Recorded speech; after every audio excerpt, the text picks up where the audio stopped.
Tennis Weekly here, and Alexandra Eala creating more history on the tennis court. She is the first player from the Philippines to reach week 2 at a major in the Open era. And Chris, I'm not going to lie, the reaction, the buzz, the support for Eala, it's on a scale I don't think I've ever seen before. I've never seen anything like it either. I think the amount of attention she gets, the buzz that she generates is absolutely huge. I think it's bigger than some of the top players. She lost. Straight sets, 3 sets, whatever the scoreline was, she walked off center court a loser that day. And within 24 hours, her name was trending higher than the woman who actually won the tournament. Higher than defending champions. Higher than former world number ones playing the same fortnight. Stay with me. Because this is the part almost nobody talks about. Losing was the best thing that happened to her all year. The night before her biggest match, she wasn't sleeping. She was lying in a hotel room replaying one single rally from a tournament in Dubai that nobody outside tennis remembers. 2 set points saved. A forehand angled just inside the line. The kind that either lands or doesn't. No in between. She runs that rally back before every match she plays for the second time against someone. Not for luck. For evidence proof that her hands did the right thing under that exact kind of pressure once already. Which means, statistically, physically, they can do it again. Nobody films this ritual. Nobody asks about it in press conferences. It never makes a highlight reel. But it's the quiet difference between a player who hopes she'll hold up under pressure and a player who already has the receipts. Center court, Wimbledon, a Saturday in July. Grass so green it looks painted on. 200-year-old dress codes. A crowd that has watched royalty win here and lose here in equal measure. And walking out to serve is a 21-year-old from a country that has never, not once, in the entire modern history of the sport, produced a Grand Slam name anyone had to remember. The air on this court is heavier than on any other court in the world, and everyone in the stands knows why. The woman across the net has already won this exact tournament before, has already lifted this exact trophy, has already done every hard thing this stage can ask of a player. Nobody is sure yet whether the other woman belongs here. That uncertainty, that specific electric silence is the sound history makes right before it decides which way to bend. Something was about to happen in this country's tennis history that had never happened before, ever. 16 months earlier, she was a name nobody outside the sport could pronounce with confidence. Then Miami happened, a straight sets win over the biggest name in the draw, and suddenly the Philippines had a tennis player for the first time in its modern history. Not a promising junior, not a future hope everyone agreed to wait on. An actual result, on the record, against an actual champion. And here's what made it real instead of a fluke. What came after wasn't headlines. It was hours. Quiet, unphotographed ones. A final in Eastbourne nobody outside tennis noticed. 2 lower-tier titles that never made a highlight reel anywhere. Match after match on courts with no cameras and no crowds, the unglamorous, unwitnessed work that never trends on its own, but is the only reason anything ever earns the right to. Then came Berlin. And Berlin is where the pattern stopped being a coincidence and became undeniable. A semi-final run where she beat 3 separate top 10 opponents back to back to back. On the one surface everyone had spent her whole career warning her would expose every weakness in her game. Grass rewards instinct, not preparation. It punishes hesitation before hesitation even finishes happening. Most players spend years learning to trust their first read on a bouncing ball. On this surface, she was doing it in real time, against opponents who had a decade of grass court experience sitting in their favor. By the time she reached Wimbledon, she'd gone 12 wins and 3 losses on grass that season alone. 12-3 isn't a hot streak. It's a track record. And a track record is what gets you seeded 29th at a Grand Slam for the first time in your career at the exact tournament where, 1 year earlier, you didn't survive the opening round. That's the peak she'd built. Now watch what the peak costs her. Round 3, defending champion standing across the net. First set goes to a tiebreak, And it's ugly the way real fights are ugly, nobody in control. Both players one mistake from losing their grip on the entire match. She saves 2 set points, and not with a clean, practiced winner. With a miss-hit that somehow, impossibly, lands in the kind of shot that either finds the line or finds the net. And there's no in-between. No version of it you can drill for. She wins the breaker 7-6. Second set. She doesn't pause to let what just happened sink in. She goes up a double break before her opponent can even process the tiebreak she just lost. And it's over in 2 hours and 15 minutes.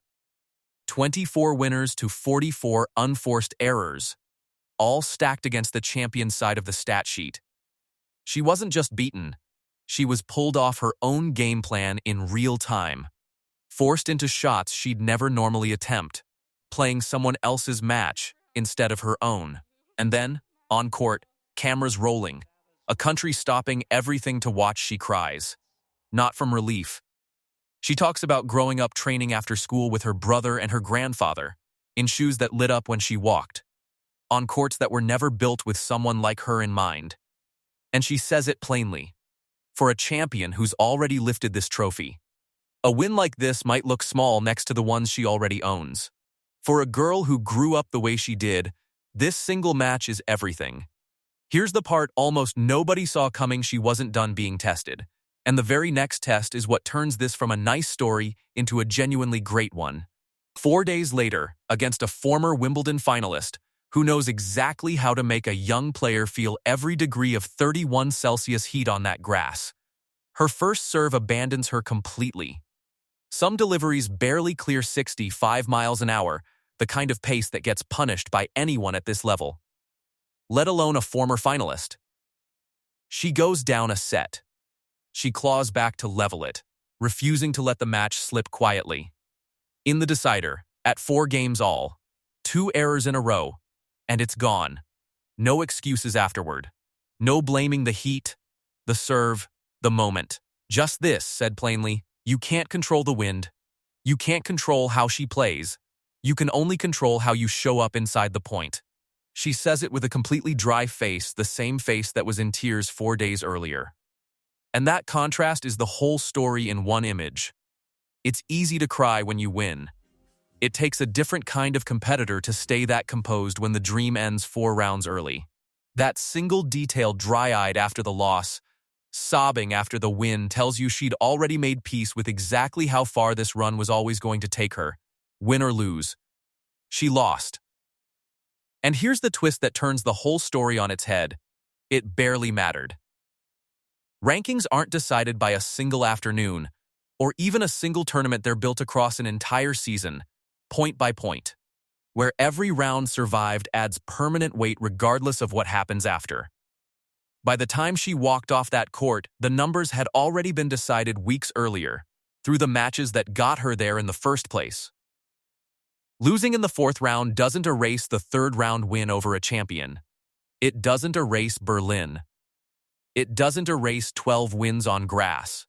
Those points were already banked, untouchable, sitting in the system before she ever walked out for this match.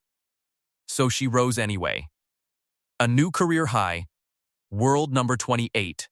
The defeat that should have sent her backward instead confirmed everything the upset 4 days earlier had promised. This wasn't one great match from an unknown kid who got lucky against a bigger name. It was a floor, a new, permanent floor, and the remarkable part is that it was built from a loss, not a win. Say that back to yourself. Her worst day of the tournament produced the best ranking of her entire career. There's a smaller detail buried in all of this that most highlight reels skip entirely, and it might be the most telling one. Between Berlin and Wimbledon, she didn't change coaches, didn't overhaul her game, didn't chase some dramatic reinvention story for the cameras. She kept the same small team, the same coach who'd been with her since the days of the light-up shoes, the same physio, the same routine. In a sport that constantly pressures young players into believing a breakthrough requires blowing everything up and starting over, she did the opposite. She trusted the boring, repeatable version of herself. That's not a small thing. Careers get derailed all the time by players chasing a bigger name on their team instead of trusting the smaller one that got them there. She didn't chase. She just kept showing up to the same practice courts, doing the same unglamorous reps, and let the results speak on their own timeline. And it isn't just tennis people paying attention anymore. Her win over the champion pulled in over 1.2 million views on the tournament's own channel, more than clips of Djokovic from that same fortnight, more than Serena Williams' highlights sitting in the same archive.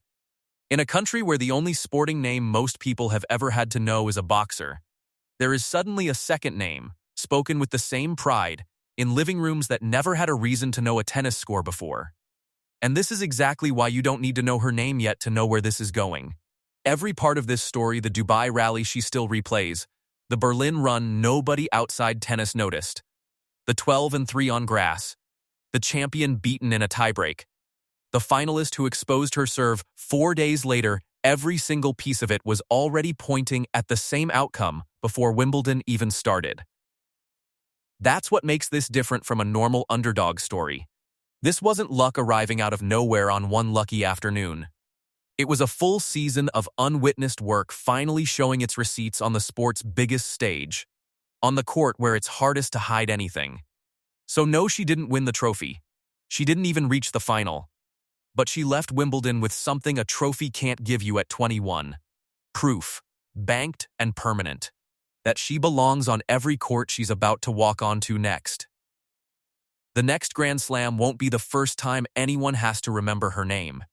It'll be the first time everyone already does. And that's really the whole point of this story. Not the scoreline, not the trophy that went to someone else. Not even the ranking jump, it's the fact that a loss can build something a win can't always build. A floor that doesn't move. Trophies get handed out one tournament at a time. Floors like hers get built one unphotographed rep at a time, over 16 months, until the day the whole world happens to be watching, when it finally shows itself. That's the story worth remembering here. Not that she lost, but what the loss proved she'd already earned.